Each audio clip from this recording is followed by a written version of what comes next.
Hello, everyone, and welcome back to the UPPAA virtual conference series. This evening, we have Craig Brockman with us, the author of Dead of November. How does pondering make it all the way to publishing? Every author follows a different path. Whether you've been flailing away at a children's book, a book of poetry, or an unfinished novel, we will discuss some tools that may help you find your unique track and carry it over the finish line. Craig will be sharing the track he took when releasing Dead of November, a novel of Lake Superior, in the year 2020. Now, Craig Brockman has lived in the UP for nearly 20 years.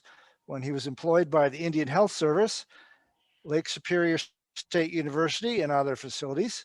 In 2017, an article in the Ontonagon Herald chronicled the final 140-mile leg of his meandering 450-mile hike along the shores of Lake Superior, covering every step of the UP from Drummond Island Ferry Dock to DeTour Village, all the way to a sandbar at the mouth of the Montreal River on the Wisconsin border. Now that is a trip. Craig currently lives with his wife in Tecumseh, Michigan. In 2007, he also published Marty and the Far Woodchuck, a middle grade novel. You can learn more about him at craigbrockman.com. All right, Craig, next slide, please.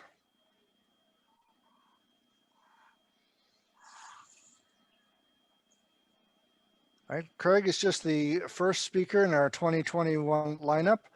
We have a lot of great things coming, especially designed for educating authors and helping them improve their craft. Next month will be Debbie Frontiera with Describing Your World, Maximizing the Role of Setting, and we look forward to seeing everybody at that one. Next, please.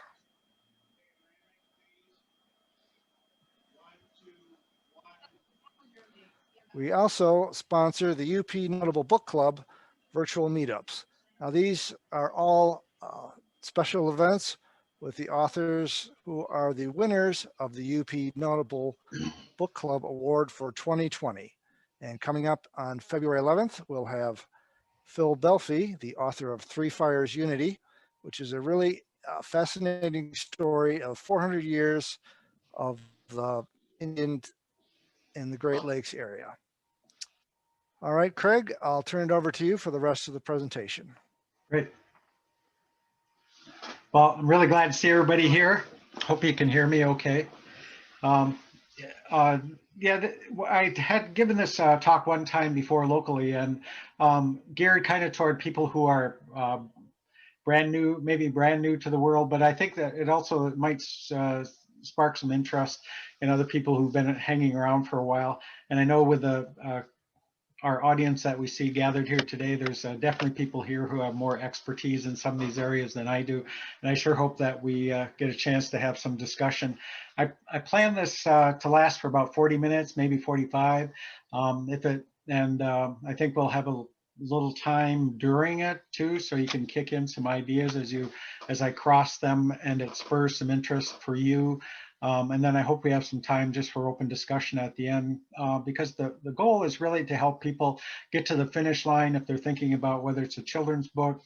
Some people like to do picture books, poetry books, a novel, a nonfiction book, whatever it is. The biggest hurdle for a lot of new authors, I think, is finishing. And so that's really what I want to focus on. And all I can do is tell you what my experience has been. And hopefully you can get a couple of nuggets of knowledge from that experience. I think everybody's primary idea is to get to that point where you get that box of books. You know, it's really an exciting idea and something that you hold in your brain the whole time that you're going through your writing.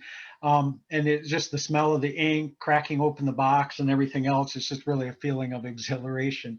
And I think it's, I think probably I'm more like the camel, and my wife is like the little girl saying, yay, I don't have to listen to him talk about that book anymore for a long time. And it is exhilarating to get to that finish line. Whether it's a small project or a big project, you want to have that feeling of exhilaration, even with your small goals. We're going to talk about kind of hit on a few things. I think we're going to fly through this kind of quickly, and I'm going to hit mostly the high spots, but I hope I don't move too fast to miss anything that is important. But again, I'm relating pretty much what was my experience, what I went through, and all the mistakes that I made, and plodding through it for too long when I probably could have finished in a lot shorter time if I'd just known a few other techniques for finishing. So that's where we're at. A little bit about me. I was a family nurse practitioner with Indian Health Service for a long time up in the UP. That big hairy guy that looks like a bear, I think the native people captured him and made him a nurse practitioner for a few years. That used to be me working. On the lower, I have a lot of hobbies. I make little fanciful dioramas, and then those are a display I had at the local library. Those are my kids' houses where they live, and I made little models of those. I do a lot of carpentry outdoors. Those are a couple of my sheds and my lattice work that I do outside.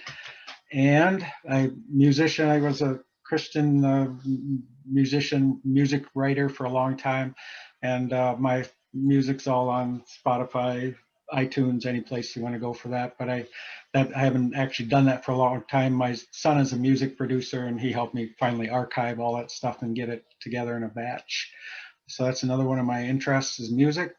I published Dead in November 2020 in March, just at a perfect time to publish, just as the pandemic.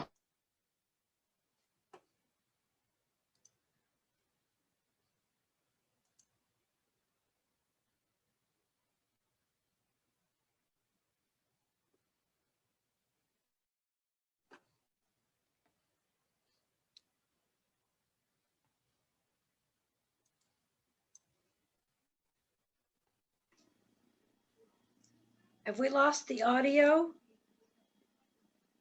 Yeah, I'm not hearing anything. It could be Craig is frozen. I think So maybe he his looks- internet connection dropped. Yep, he dropped. No, Nope, Oh, there he he's is. back. Craig, can you hear us? Raise your hand if you can, because we can't hear you. Yeah, we're not hearing you. He's muted. Oh, shoot, how did that happen? Ask to unmute. Must have been a stray mouse click somewhere.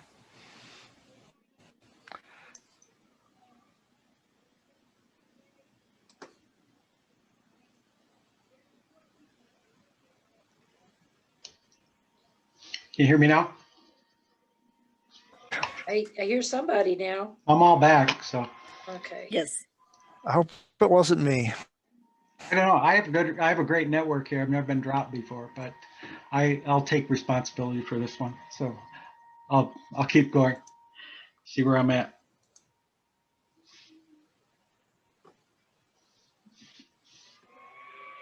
Oh, and the other one was it was really a pioneering time in 2007 to write a book, to try to self-publish. I did it with Lulu, and 13 or 14 years ago, I did all the formatting, uploaded everything, artwork, everything was, you had to do it yourself. Now it's self-publishing has come so far since that time. And the other one is just the article after I finished my 140 leg of that hike. So that's my bio. My life was interrupted there for a little bit, my bio.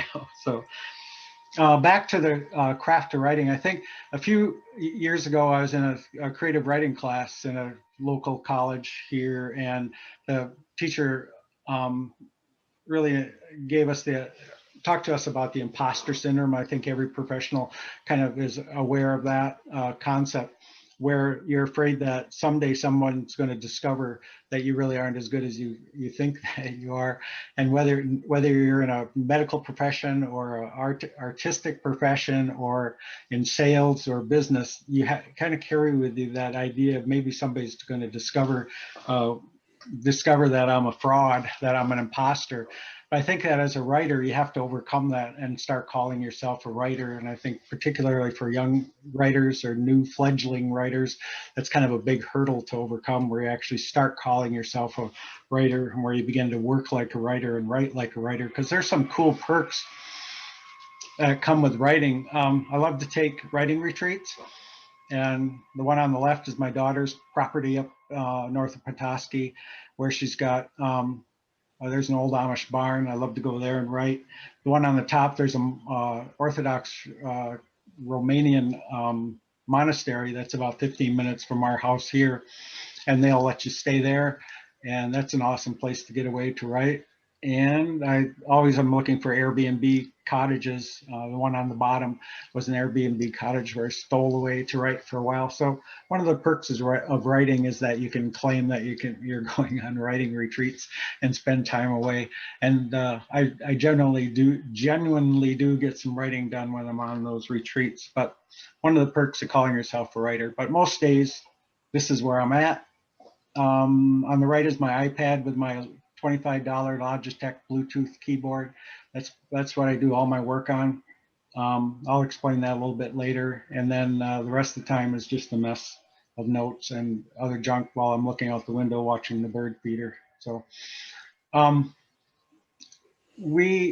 think as far as the craft of writing, about all I can say is that for me personally, goals and lists create my discipline, no matter how tiny the list is, whether it's to write so-and-so a letter, do this piece of research, finish chapter 5, upload such and such. I have to write those in lists, and that's really how I get things done.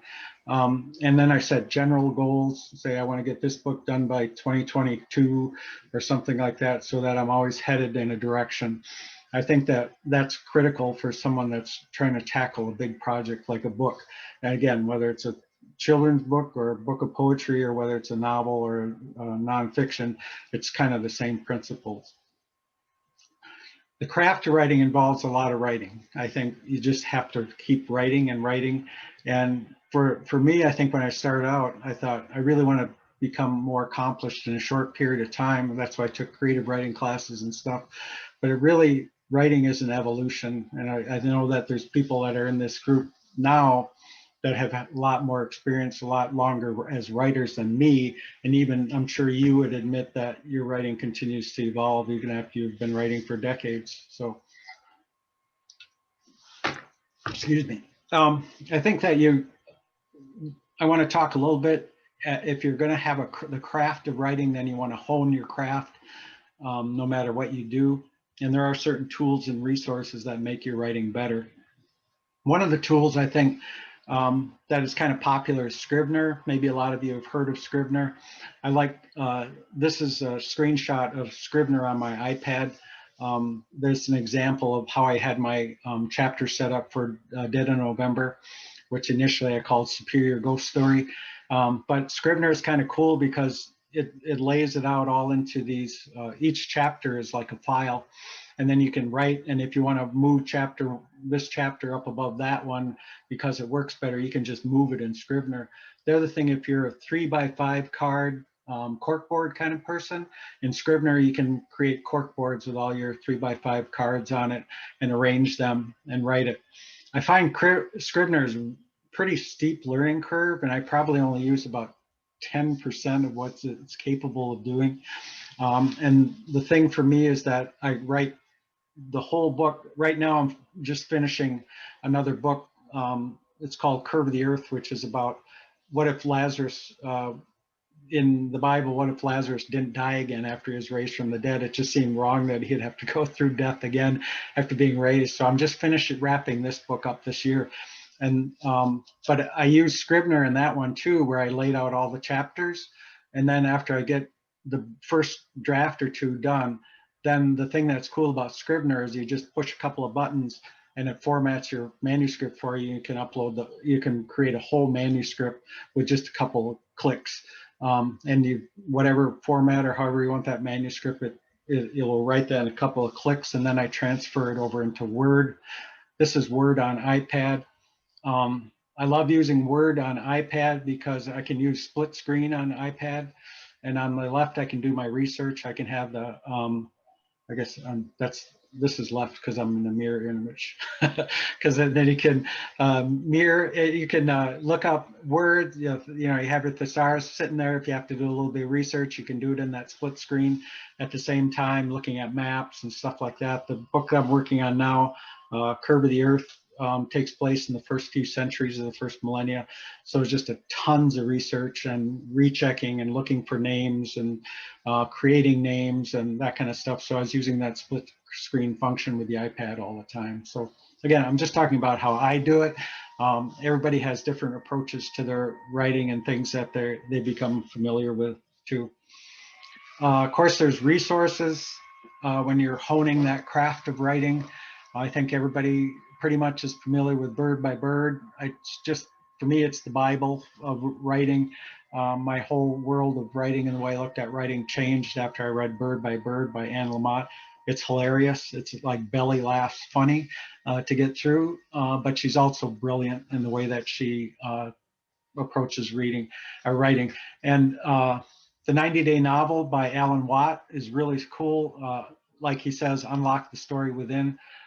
For this book I'm writing now, I literally got through my first draft in 90 days with that help. I never thought that was possible because it took me about 3 years to get through the first draft of Dead in November. And with this one is a longer book, but I got through the first draft in 90 days. I'm going to say that Anne Lamott says that you want to get that crappy first draft out, but she uses a word other than crappy. But to get that first draft out with a 90-day novel, you get that first draft out in 90 days. And then, of course, there's all the old standards like Strunk and White. And I'm sure anybody here could give me another half dozen or dozen of the old standards that are good standbys to have. So those are the resources when you're developing that craft of writing and you're honing your craft. I recommend a conference a year. It's so cool. Look at us right now on Zoom, being able to participate like that. It's so much easier to pick up a conference or two a year because almost all conferences now are Zoom conferences are online. And so it saves you hotel costs and travel expenses and everything else. And you still get a lot of the benefits. It's not as good as person to person. I think we were in the conference or the, what was the one that we had in, was it in fall? Late through UPPAA. And it was a great conference, but again, you just missed that person to person connection. Also, we like, there's so many ways to connect on Facebook where we don't have to get out and meet in person. Of course, these are screenshots from a few different groups that I'm part of. Of course, UPPAA on Facebook, Michigan authors. All of these are in the bibliography that's posted on UPPAA with this conference. I wrote all the book, any book I mention, any website that I mentioned is going to be in that bibliography that's going to be posted on UPPAA or is posted on UPPAA. But anyway, Michigan Authors is a great authors group. They post a lot of conferences and other things going on for authors. It's a good bunch of Michigan writers that are part of that.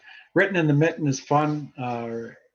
Inger Rudhelm, if you know him at all, he's just a tireless promoter, and he's fun to listen to. He just he probably posts several times a day, and he is all over the state looking for every book fair or anything else and any other strategy to promote yourself as a self-publisher. And the other one way over on the right is the Great Lakes Association of Horror Writers, which I joined just because I think it's $25 a year, and I joined it just because of my ghost book. And it's a fun group though, because they do stuff like Zoom watch horror movies together, and they have a lot of online events, and they're real kind of hands-on, and they really kind of mastered the Zoom and online media in order to stay in touch. Plus they have a lot of mailings and that too. And they cover a big area through Chicago, Minneapolis, and there's people from all over the Great Lakes region that are part of that group. So I like that group, and it's fun to be part of it. Even though I may not write another horror book, it's still a good group to be part of. Of course, there's our group, I can't say enough about UPPAA. I owe so much to this group as far as connections, and to be able to keep the spirit of the UP in my writing and in my thinking. I think it's indispensable, and I try to sell it wherever I can, because it's such a personable, hands-on group that is like none other that I've seen. So kudos to the UPPAA. The other one is just writing group, a word on writing groups and circles. I don't have much to say. I'm not part of one. Other people may have had different experiences with that. From a lot of people, I hear that it's a good idea if you pick people that are similar in your group, similar to your achievement level, because writing groups tend to gravitate to the lowest common denominator, and you may get dragged down if you're spending too much time on people that are at different levels of accomplishment. And I think the other thing with writing groups is that they stay small, 3 to 5, maybe 6 people, because you're getting so much content sometimes that it's hard to keep up. And again, I'm just talking about input that I've had from other authors, and maybe other people have had other experiences with writing groups. And if you want to kick in, feel free to mention that too as we go along. So I think we can kind of move through some of this. How do I write a book? How do you write a book? It's really up to you, something that you have to discover in yourself. And I think that no matter what you're doing, every project starts with a what if. And I thought of, whether it's a novel, whether it's a children's book, whether it's a book of poetry, whatever you're talking about, it's sort of that what if, I think, is an important question to ask yourself. And for me, it was like, what if ghosts, I was standing along Lake Superior one day, and I thought, what if there's some woman sitting out there on that rock, and she sits there the whole time that we're around here swimming? Wouldn't that be spooky? And if you're around Lake Superior very much, there's some really spooky stuff that happens when you're around Lake Superior. And I just thought, I just got to write a ghost story about this place. And so I thought, the what if was now my book about Lazarus. It's what if Lazarus was raised from the dead, but he never died again. So whatever you're starting with, it starts with what if, and then it kind of leaves the box. And sometimes I feel like I'm that big red brown bird stuck in the box and can't get out, instead of the little kitten that leaves the box. Leaves the box, I mean, you're using your imagination, you're letting it run wild. You're taking that what if as far as you can, and just casting a huge loop to see what you can include in that what if. And that's when writing is fun. And again, I think that can even apply to non-fiction sometimes. Toni Morrison wrote, if there's a book you really want to read, but it hasn't been seen yet, then you must write it. And I think that is so true. You know yourself how many times you're on Goodreads or Amazon, or you're walking through the library, your fingers on all these books, and it's just like, oh, I wish I could just find the right book, a police story with a paranormal angle, or a romantic book that has space aliens. There's so many times you want just that right kind of book, but you can't find it. Well, that might be an indication that that's the book that maybe you need to write. Or again, you're reading a book to your kids or grandkids, you're just thinking, well, why don't they write a book about this? Well, that may be an indication that that's the children's book that you should be working on then. So I think a lot of authors start at that point, and then they move on from there. How can I write a book? How can anybody write a book?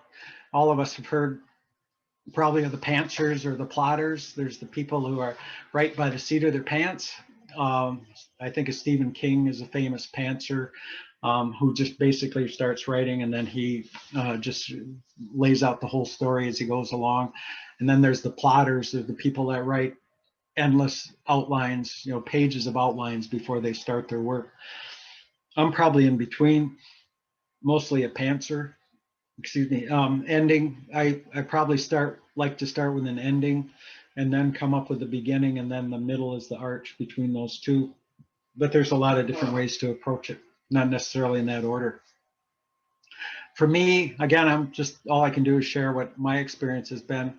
I like a one-page outline and keep it to one page. The 90-day novel uses 3 acts, and it explains how the arc of those 3 acts kind of works. And I think it's kind of a neat way to write a novel. But I stick to a one-page outline.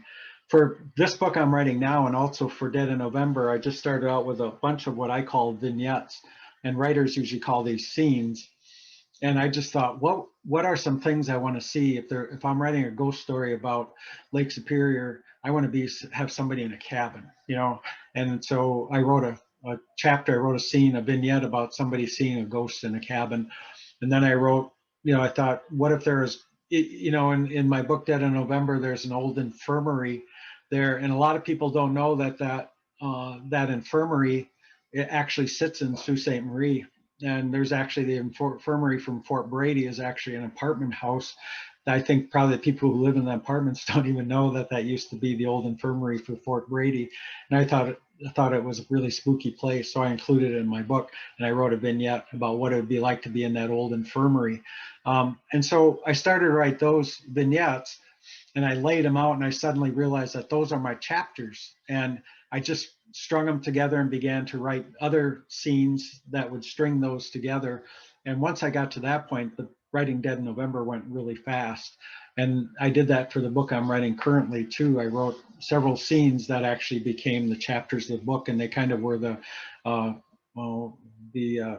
stakes, the posts that I could plant and string the rest of the fence along those posts. So I like to write, if you got something in your head, you think you have an idea for a book, write some vignettes and some scenes that color that, and then all of a sudden that might really spur your, get the plot rolling. This 90-day novel, like I said, it's unlocked the story within, and that really works on starting at the beginning and writing right through. You know, don't worry about crafting, don't worry about being cool, being neat, and your good spelling and having your commas all in the right place. You just write that sucker out, and then you go back and you change it in the subsequent drafts. But you have to get that story out of you. Alan Watt is real big about unlocking the story within, and that, to me, I was kind of skeptical.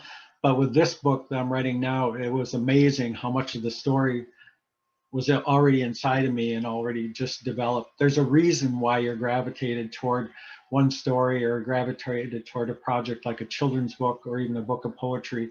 You have to unlock that and let that flow. A couple of things that Alan Watt says that really got me. He said, we must be willing to let go of the life we have planned so as to accept the life that's waiting for us. And he was just talking about the protagonist in the book, you know, that comes a point where the protagonist has to let go of what they had planned so as to accept what's actually happening to them.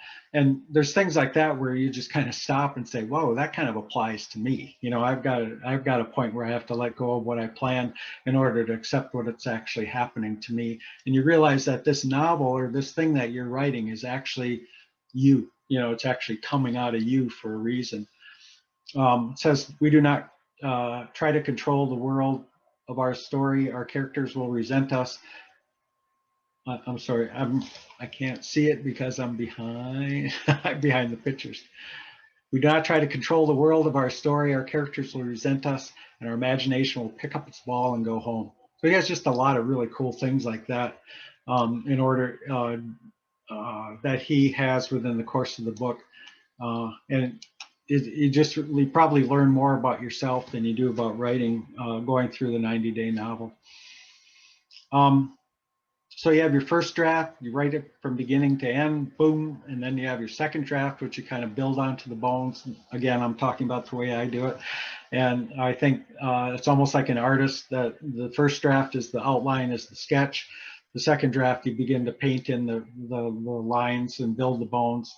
And then the next draft, you're layering on the plot, the prose, and the substance. Michael Lee, oops, again, I can't see. The first draft reveals the art and the revision reveals the artist. I think that's cool quote, because the revisions are really where where the artist comes out, and you begin to color in your characters and your plot and the scenes, and you insert things like smells and mannerisms, and that those are things that are coming out in the second and subsequent drafts. For your rewrites, just to focus on that a little bit more, you have, everybody's different. I like to do the entire manuscript over and over so that I see it as a cohesive whole. I'm about on the 7th rewrite now in the book I'm on now. I think I did 8 or more on Dead in November. And I like doing that. To me, that's the fun part, is doing the rewrites. There's people that talk about doing 2 rewrites. It's kind of like, yeah, right. Like, how is that even possible unless you've been writing for 100 years? It's like you write a first draft and then you come back and you rewrite the whole thing in the second draft and have it perfect. And I still don't believe it. And then there's other people who write chapter by chapter. They rewrite chapter by chapter, where you take one chapter and you get that perfect, and then you move on to the next chapter and get that perfect. I don't see that as a cohesive whole, but whatever works for each person. Some people just focus on problem chapters and that you have set out within your book and then build outward. If you've ever read Don DeLillo, he writes kind of like a patchwork quilt, almost an abstract writer. And like, there's his book Underworld, which is a long book, hundreds of pages, but it's like you're reading all these little vignettes, all these little scenes, one upon the other for hundreds of pages. And then amazingly, he just weaves them all together, and it takes your breath away, the way that he's able to pull all these little strings together into a cohesive book. And it's an excellent read. But it all depends on how you approach things, how you do big projects. How do you finish these big projects? And I say you apply the same skills that you use for any other big project. And what does that mean? My wife said to tell you that this is not our garage, and it may have been at one time, but it's currently not.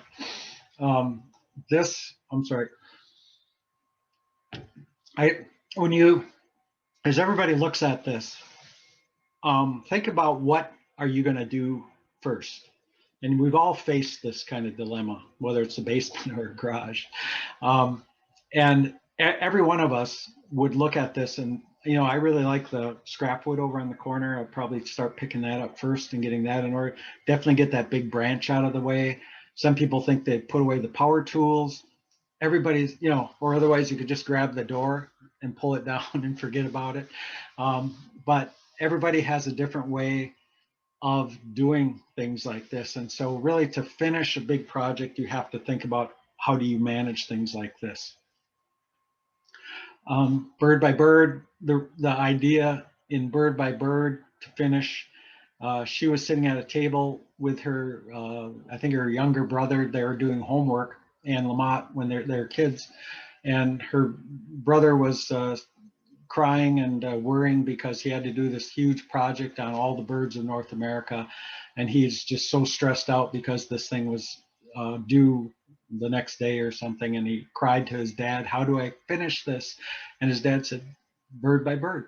One bird, you take one bird in North America, and then you take the next bird and the next bird. And that's the whole idea of how we get this done, is it's small, measurable goals, small lists.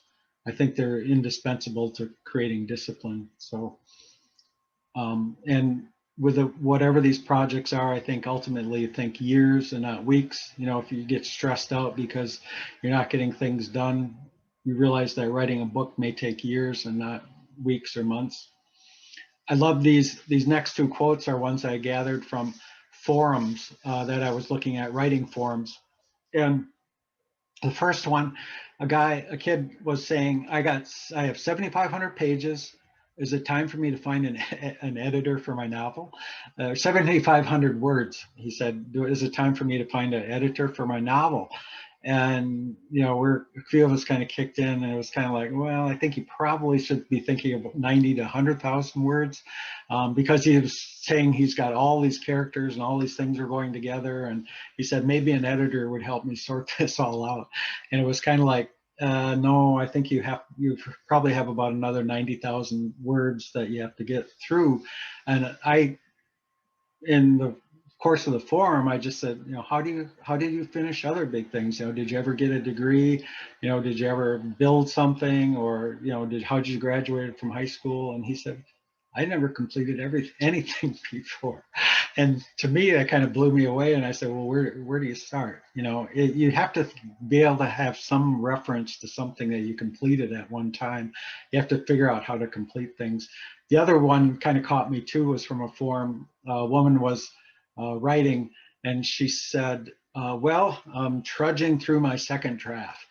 And that one really threw me for a loop. And I thought, man, if you're trudging through your second draft, can you imagine what your writers or your readers are going to feel like? You know, if you're trudging through a draft, I'm thinking that you probably should just can it, you know, because if you don't enjoy what you're writing, then probably your readers aren't going to enjoy it either. I enjoy my first draft. I enjoy like I said, I enjoy my seventh draft, you know, because it's still fun and I'm interested in the thing that I'm writing. If I didn't, I would think, I know I've had a couple of short stories that I did not enjoy the second and third drafts. And so I just canned them, you know, I laid them aside. Maybe they'll be good on another day.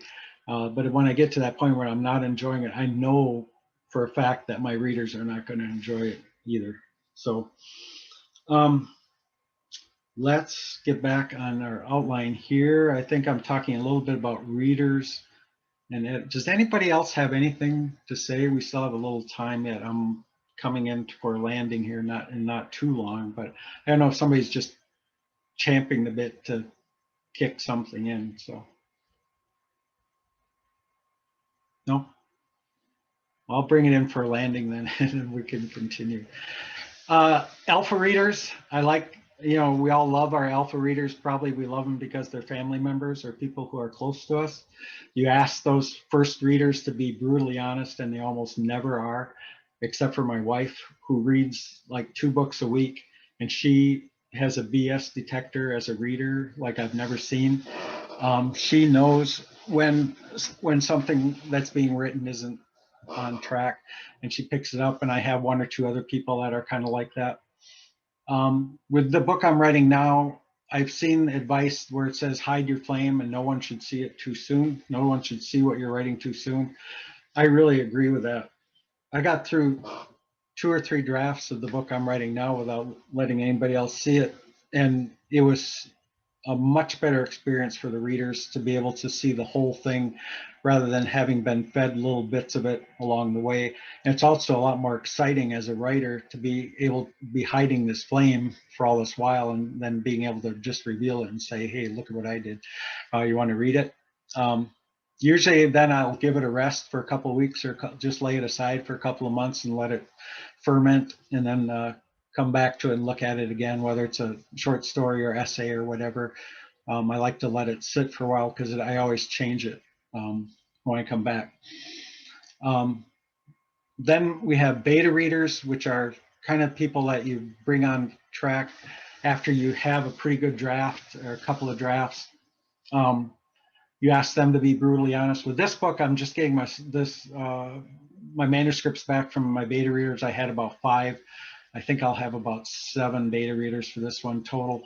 And for this one, I think I actually made an outline for what I want each beta reader to look for me. And mostly I'm telling them, don't look at grammar, don't look at spelling. That's not what a beta reader does. Look for continuity. Look for places where a character is not consistent. I had a woman that was a beta reader in this book. Lazarus has to learn a lot of different languages as he's moving through life. And I have one woman who's a local librarian who is from Germany and speaks multiple languages. And I had her focus on how Lazarus does languages as he moves through life. And also she's traveled extensively, so she could give me a lot better insights into some of the locations that I used. So I gave assignments to my beta readers for specific things to look for, and that's been really helpful. And I've gotten so much better input back from beta readers on this book. I got excellent input on Dead in November. I had a few native people that read it for me because it has native lore in it, and a lot of other people. So my beta readers, can't imagine writing anything without beta readers. And if you have a good team of beta readers who are brutally honest, and you can't have a thin skin, they're the most helpful people, I think, in the whole process. I'm going to talk a little bit about editors and formatters, but first let me just mention agents. I don't have an agent. One of the mistakes I made is that when I started to look for agents for Dead in November, I didn't have a finished professionally edited product. I had a good letter, I had a good approach. I didn't have a platform, I didn't have a website. I didn't have any of the things that agents were looking for at that point. And that was my mistake. That was, I was green, still am. But before you're looking for an agent, you want a finished, professionally edited product. In the presentation page at UPPAA, there's an example of the query letter that I used for agents.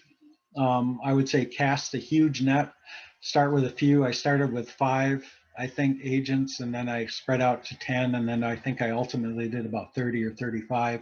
And I kept notes on and spreadsheets, and I still have those on every agent, how they responded to me, what kind of materials they asked for and follow up, so that with this book I'm writing now, I can go back to, because almost all of them leave an open door and they say, if you have something else, send it to us, but this one just didn't work for me. But if they, I think that's just kind of standard thing they're going to say, but at least you have that little open door, and then you can send something to them again after that. These 2 books I think are invaluable if you're thinking about getting an agent, Guide to Literary Agents, and then Jeff Herman's Guide to Book Publishers, Editors, and Literary Agents is invaluable because he actually interviews agents, and then they'll tell him, what are they looking for? Who are the really, what are personality traits that really suck when it comes to writers that they hate? What are things that they're looking for in the query letters? Plus it tells you how to write good query letters and what's the best way to approach agents. Guide to Literary Agents will get you there, but I think the Guide to Book Publishers, Editors, and Literary Agents is a little more meatier, just as far as I'm concerned. So also they use websites. Again, all these books and websites are on the bibliography that's posted. You have manuscriptwishlist.com, which is an agent site. Querymanager.com is a good place to look for agents and what they actually will post on these sites. The agents will post what they're looking for at that particular week, and how to query them, and what kind of materials to send when you're querying them. So those are all places to go agent hunting if you're in that process. Anything else anybody has to kick in? If you're going to self-publish, yes, go ahead. I liked your thing about lists. I'm a list person, and I have my to-do list almost every day. And to me, there's something very satisfying about crossing things off your list. And then when you look at it at the end of the day, you can brag about what you accomplished. Yeah, I know. I'm the same way. I have a friend that does some kind of psychology background and stuff, and he says that the true test of OCD is if you actually have finished something and then you add it onto your list and cross it out. And I admit that I've done that before. It's just that satisfaction that, it's something I hadn't expected to do it, but it's done. So I'll put it on my list and cross it out just to get the satisfaction of having finished it. So I just find, for me, it really is, helps them finish stuff. So. Craig, I have a question for you regarding contacting publishers versus agents, and especially something that's more regional interest versus commercial, or Yeah, everything I've read basically said don't bother, and I think that you're going, I could be completely wrong on that. And I think I looked at regional publishers first, and I just because Dead of November has so much regional interest, you know, I thought it's a natural. But there, especially for me, because I didn't have a history other than my middle grade book years ago. I didn't have the resume, I think, to approach publishers. And everything I heard, and in this group, there's people who have a lot more experience than I do, but said basically don't waste your time. That publishers aren't going to read anything. It's going to end up on their slush pile, and unless you have an agent to sell it, it's probably not worth it. And I could be wrong with that. So, but pretty much, I think, and I think the agent is the route to go. But I'm green, so that's my guess. So, anybody else? Just a little bit on self-publishing. I think digital, no better time to enter the 21st century than now. I think you're going to have to, I can't say you're going to have to, but it sure helps if you learn how to be tech savvy. And even if it means taking some classes, devoting a year or two to learn how to become a little more tech savvy is going to be worth your time if you're going to self-publish. Don't, how would I say it? Don't be discouraged by self-publishing versus being professionally published widely. I think self-publishing is really going to be the crest of the future. I know my son is a music producer. That's how he makes his living. Right now in music, 40% of all music published is done by indie, self-published. If you're listening to music, about 40% of the music that you're listening to is indie based. The big companies, music companies, aren't there. He's an independent publisher who does well, and with the artists that he works with, and that's pretty much the wave of music is self-publishing. And I think book publishing has always lagged music publishing by a bit, and I think that self-publishing is going to be a wave of the future once self-publishers begin to probably form more conglomerations and things like that, where they can actually improve the quality of their book, and they can attest to the quality of their self-published books. That's been the difficulty, and certainly is the difficulty getting into bookstores and things like that. So self-publishing, I think, is the wave of the future, and I think it's a good thing for authors to become savvy in how to self-publish and where to go. These self-publishing sites will do it for you. I used Lulu for my book in 2007, and I know that Lulu's come a long way and is a good self-publisher as far as I know. But all of these are going to be expensive. The more you can do yourself, the cheaper. I think, again, that was 13 years ago, but I think for my book to be up and published myself was probably about $250 for the whole process, you know. But I didn't have an editor in that for that process. But I know that they can be really inexpensive if you can do a lot of the work yourself. KDP, Kindle Direct Publishing, really the gold standard of publishing. That's Amazon. Amazon started out as booksellers in the 90s, and nobody does it better than Amazon. Despite everybody wanting to choke on the idea of Amazon, if you want your book sold, I just am afraid it's going to have to be through KDP these days, unless you want to really do a lot of work yourself. As a self-publisher, I can't imagine the amount of shoe leather you're going to wear out if you're not publishing on KDP. So just my 2 cents. There's Tyler's Superior Book Productions. That's what I used for editing and formatting my book. Tyler did an excellent job of editing. It was a great process. I learned a lot through it.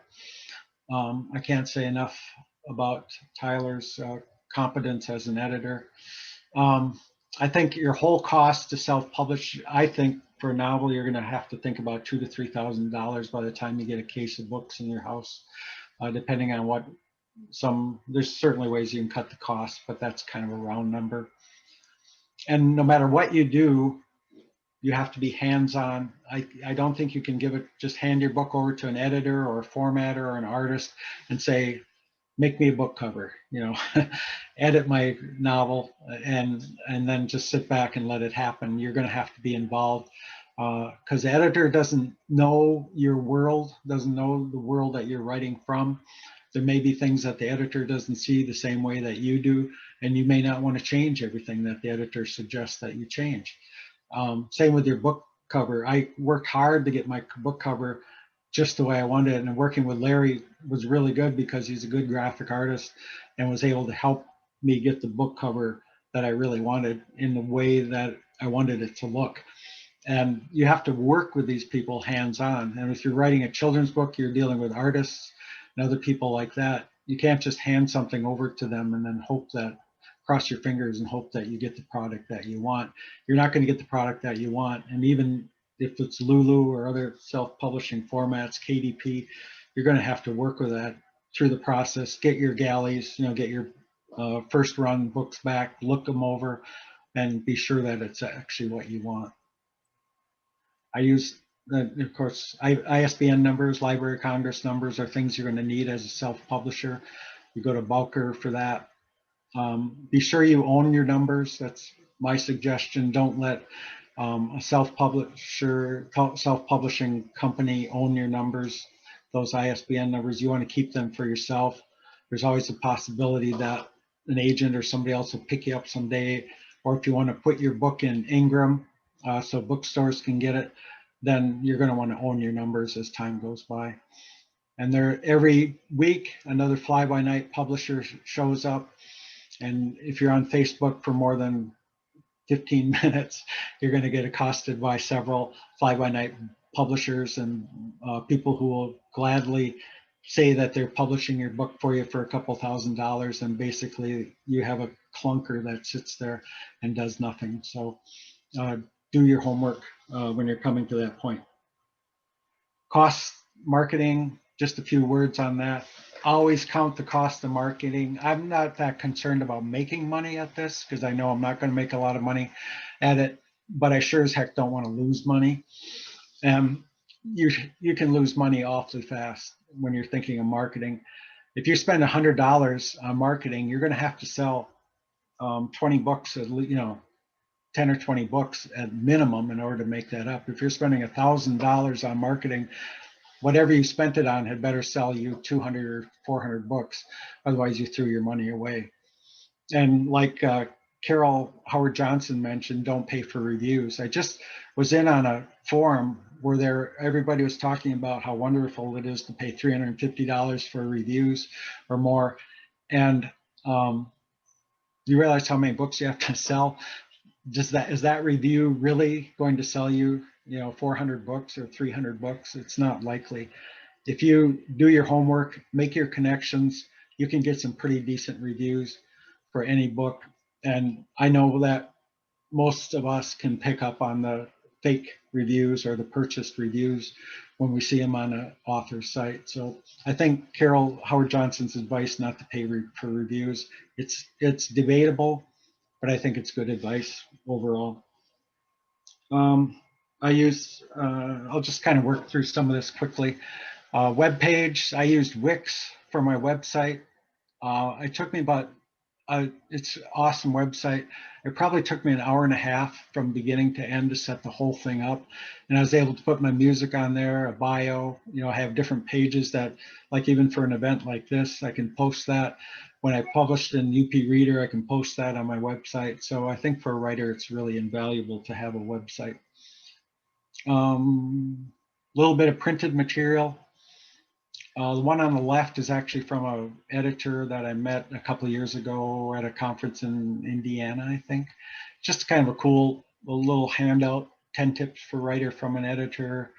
I used a business card, and probably the most valuable piece of printed material I made was that little business card that had my book cover on the front and it urged people to make an Amazon review. I think I got a bunch of reviews just from that. I put one of those cards in every book that I sell out of my home, or that I ship out of my home. And I had that made at Staples, I think, maybe $15 for 250 cards. You know, I just did it myself at home and uploaded and went to Amazon and picked it up, or they would have sent it to my home. They're so cheap. You could just take a little time getting the graphic down. They make a cool bookmark. And also you got instant marketing for 15 bucks. I only had to sell 3 books in order to cover the cost of that one. Yeah. So, yeah. And that press release, there's actually on our, the UPP website, there's a copy of the press release that I used for the local newspaper. I think I sold more books through that than I have at all by having that than I've sold through all the bookstores in Michigan. I got fan mail from Texas, you know, people who've left. That was just the Tecumseh paper, but people who had moved away from Tecumseh and were interested in the book and bought the book. And I was amazed at how much just having a little article in the local paper did for my sales and getting my name out there. I put books in 2 gift shops. I actually am not a huge fan. Here's where I'm going to blaspheme right now. I'm not a huge fan of bookstores. And nobody is supposed to ever say that. I used to like going through video stores and looking at all the videos when I rented a movie and stuff. And I think that I haven't actually been in a bookstore in many years, but I used to kind of like going through bookstores and looking at books and stuff like that. But I think for the amount of effort, I put a lot of effort into getting my book into bookstores and sending sell sheets, and you know, 10 or 15 books I sent to bookstores and follow-up phone calls and stuff like that. But bookstores are not tremendously interested in self-published authors, but I have 2 gift shops that are nearby that have sold so many books for me. Just because I'm local, I can go there and say hi, I can drop off the books, and they love the product, you know, and they feature it, and I feature their gift shop on my Facebook. And I have that relationship with it, and you almost have to be able to live near. I don't have a bookstore here in Tecumseh, and so I've kind of fostered these 2 gift shops, and they took on my book, and it's been fantastic, you know. And I would recommend just developing relationships like that. And if you're going to do that with every bookstore in Michigan, there aren't enough hours in the week in order to keep massaging and keeping the bookstores satisfied. And like I said, I've sold dozens times more books on Amazon than I've sold in all the bookstores in Michigan. And I put 1/100th the time into Amazon that I put into all the bookstores in Michigan. So sorry, but I think they're kind of gone the way of video rental places and maybe record shops that are still kind of charming anachronisms. But man, I have a hard time seeing returns on the effort they have to put in unless you have one.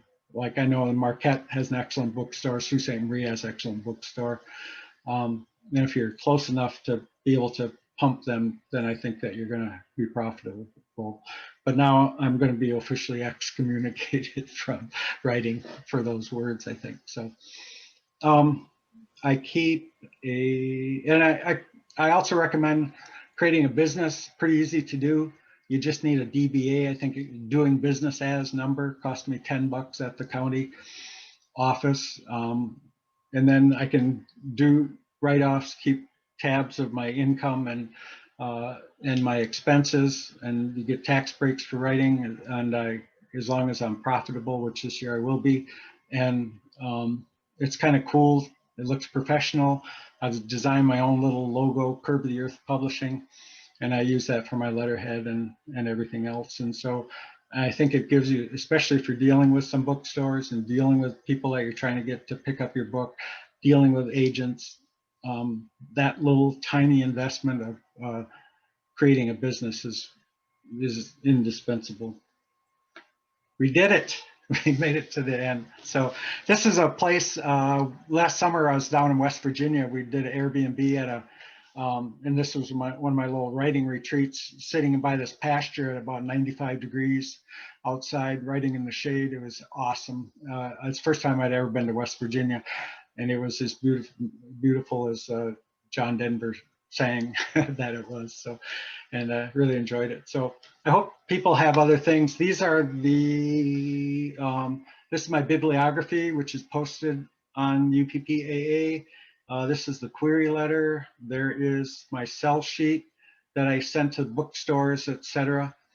There's an example of what a sell sheet should look like.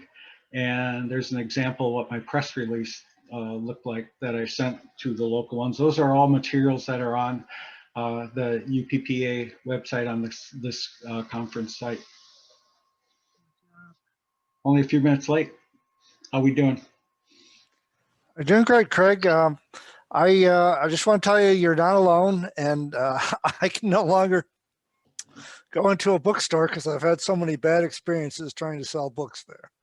I'm glad to hear that. I'm always afraid to say that because I know how, with what reverence people behold bookstores, and I appreciate that. I personally, I haven't read a paper book in years. I read everything electronically, but my wife won't touch electronic books, even though she reads a couple books. And I appreciate people loving that touch and the feel of real books. There's no problem with that. It's just, for me, I'm an ebook person and I subscribe to Scribd. That's how I get pretty much all the content. If I can't find an ebook, I pretty much don't read it. But bookstores have been frustrating for me. And no matter how much I massage them, and I think I have a good product that should sell in UP bookstores and in Michigan. And some bookstores have snapped it up and done well with it. And like I said, these local gift shops have really done well with it. But they've been I don't know, just grumpy and kind of difficult to deal with. That's all I can say. You know, I don't know. As the profits just aren't there for the amount of work that I had to put into it, I just wrote it off and decided I'm not going to do that anymore. So sorry, but I'm sorry if there's any bookstore owners sitting here, but I just offended you deeply. So.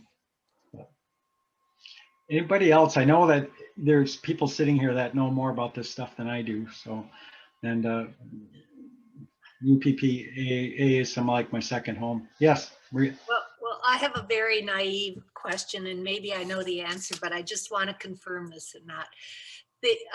You've used the word indie. You've used the word self-publishing.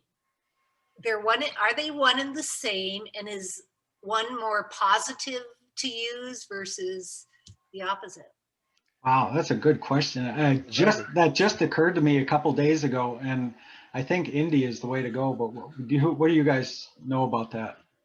Indie has a better reputation. Yeah. Okay.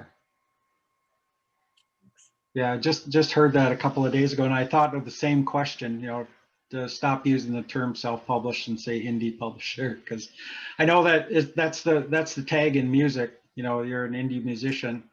Sounds a lot better than a self-published musician. So exactly. Yeah. I'm a self-published singer-songwriter. Yeah, right. Exactly. Well, that's what I am. So I know the feeling. Yeah, exactly. So. And I guess I do have another little question. Has anyone gotten involved with Audible books recording? Oh, have we? Brandy, do you want to take this one? Why, yes. I am currently, I am recording for Audible as a narrator. I've in the process of recording all the UP readers.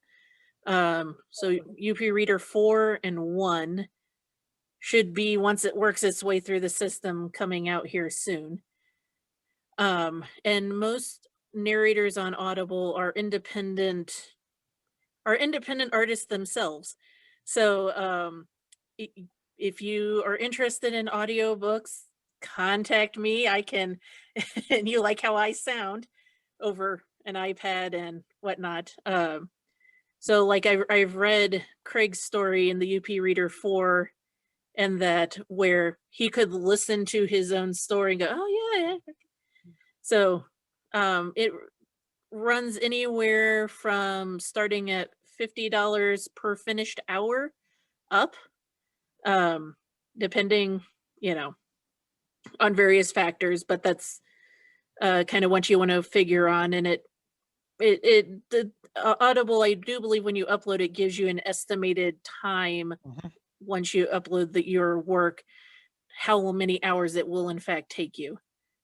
You have any specific audiobook question? Like, I don't know if anyone is doing it or self-recording or, you know. yeah, I am. I am literally sitting in my, let's see if you can see it. Oh. A recording booth. There we go. There's Mike in my little independent studio. You know, and I can sit and edit, and it's magical, you know, soundproofed in here for the most part. And then, you know, and most people who record audiobooks are also the narrator and editor. So I edit the audio recording as well. I do have a background in audio and visual editing. Like I used to work in a recording studio and stuff like that. So it's not a new, I mean, audiobook narrating is fairly new to me. I just started last year, but recording and audio editing is not new to me. But most people are giving you a price on the actual reading of the book and the editing and producing of it. You don't have a, we'll send the process usually is, you know, you can have people audition, and then you can pick someone, have a contract through ACX, which is Audible's audiobook production. It stands for audio something exchange. Probably I'm drawing a- community. I don't know. Community exchange or something. So they basically set up the thing to formatting and all of that. So all that's handled by your narrator or audio engineer. And then they you submit you can have someone give a audition, or you can say, oh, I really like Brandy, I want her to narrate my book. And then I'll record the first 15 minutes or so fully produced, upload it so you can hear it and go, okay, yeah, no, that's what I want. Or, ooh, I don't like how you have this kind of sound wrong of this isn't this happy. Everyone should sound more depressed, or everyone should sound happier, or, you know, whatever. But once you're past that first initial thing, then the narrator does the rest of the book, and then you get a chance to listen to it, make any suggestions or corrections once the full thing's uploaded. And then ACX approves it at a certain point, and then it's listed on Audible for download. Wow. That's the short version of how it works. Yeah, I mean, and anything else you want? iTunes as well. Yeah. And yes, iTunes as well. Anything I'm forgetting there, Victor, in the process? I'll just throw it in. It can be done even if you have no money. You can find artists who will do profit sharing, where you get 50% of the take. But it's a great investment, and it keeps on giving. Month after month, my audiobook sales have increased to the point where they're now about 20 to 25% of my print book sales. Wow. Which is great. And real, 70,000, 80,000 word novel, you can get it done for under 1,000 if you shop around. And then under the full price, the exclusive arrangement, which means that only Audible and iTunes can carry it, you get 40% cut. So if they price your audiobook version of your novel maybe almost as much as the novel itself, it could be $15, say, then you get 40% of $15, which is $6 on every one sold. So, I mean, it adds up. Now, that being said, you have to redo all your marketing process, because what you're marketing in print isn't necessarily going to reach an audiobook audience. So, I mean, there's audiobook newsletters. You need to, work with them. So publicity can be a little tricky for audiobooks. Has anyone tried it? Any of the authors here? I mean, I've got 50 audiobooks in print right now. So I was gonna say, Michael, who's not here, I'm working on one of his books, and then oh,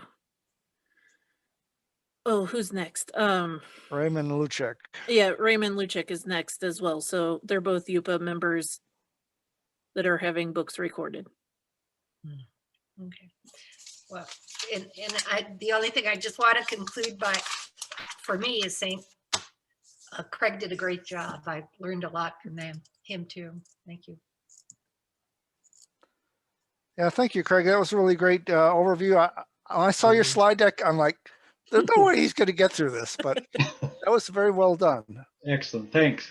No, it was fun. It was fun. It's fun. Again, all I can do is tell you what I know, which is little, you know, and I look at other people here that have a lot more experience than I do, but it was great to be able to join, and anything that I can do to contribute to UPPAA is a pleasure. This is such a good group.